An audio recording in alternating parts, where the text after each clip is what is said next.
Halo, selamat malam Tribuners. Senang sekali kami dapat kembali menyapa Anda dalam program Malam Minggu Sehat. Tentunya dengan beragam informasi dan perbincangan seputar kesehatan bersama saya, Alvin Wahyu. Di episode kali ini Tribuners, topik yang akan kami bahas yakni terkait alergi atau intoleransi makanan. Untuk membahas topik tersebut telah tergabung dengan kami, dokter, filsuf serta ahli gizi komunitas, Dr. Tan Syutien. Halo Dr. Tan, selamat malam. Hai, selamat malam semuanya. Selamat malam Tribuners, apa kabar? Apa kabar Mas Alvin? Alhamdulillah sehat. Dr. Tan sehat?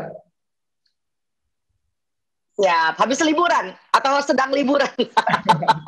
Belum berani liburan nih dok, mas pandemi seperti ini. Dokter Tan, terkait topik kita pada malam hari ini yakni alergi atau intoleransi makanan. Nah, sebenarnya ini dua hal yang berbeda atau ini satu kesatuan dok? Dokter Tan, mungkin bisa dimulai dengan definisinya dulu dok, silahkan. Ya, intoleransi makanan dan alergi makanan itu dua hal yang memang sangat berbeda ya. Jadi penyebabnya berbeda, dampaknya juga berbeda, dan kecemasannya juga berbeda. Nah, seperti sekarang nih lagi musim libur, orang pada jalan-jalan ya. Kalau jalan-jalan tuh biasanya wisata kuliner ya, Mas. Nah, ini bisa dua-duanya bisa terjadi nih. Ya, orang bisa kena alergi makanan, bisa terjadi intoleransi. Nah, prinsipnya adalah yang disebut dengan alergi. Nah, barangkali nanti kita bisa lihat di infografis, silahkan ditayangkan perbedaannya. Yang pasti alergi makanan itu disebabkan karena reaksi imunitas. Ketika makanannya masuk, sama badan kita dianggap sebagai musuh. Wah, ada yang masuk nih, ada musuh nih, nggak dikenali. Lalu kemudian sistem imunitas kita jadi lebay. Nah, lebaynya itu yang bisa berakibat buruk kepada kesehatan manusia. Jadi kayak alergi misalkan. Nah, di alergi itu kita bisa gatal-gatal, bisa bersin, bisa pusing, sampai muntah, diare. Bahkan yang paling parah itu bisa anafilaktik shock. Ya, barangkali kita sering dengar ada orang alergi kacang. Ya, biasanya itu kedelai atau kacang tanah.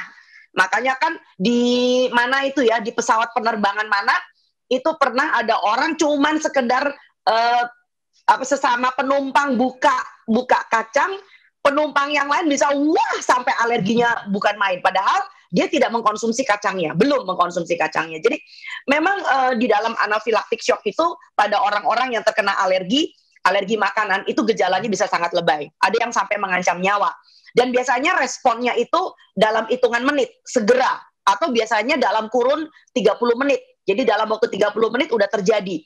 Ya, bahkan makanannya belum selesai dikunyah itu biasanya udah kena gitu loh ya. Nah, tidak tergantung dari jumlah makanan yang masuk. Ini kalau alergi.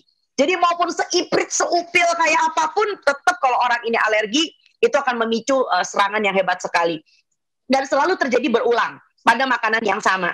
Jadi bukan misalnya Mas Alvin amit-amit nih alergi sama kacang. Nah, lain kali kok nggak apa-apa ya makan kacang tanah yang sama, nggak mungkin. Jadi kalau orang udah alergi makanan itu kayak udah ditandain kalau dia masuk pasti jadi biang keladi. Dan tentu saja alergi makanan bisa dilacak dengan tes alergi. Nah, itu alergi makanan, Mas. Terima kasih sudah nonton. Jangan lupa like, subscribe, dan share ya.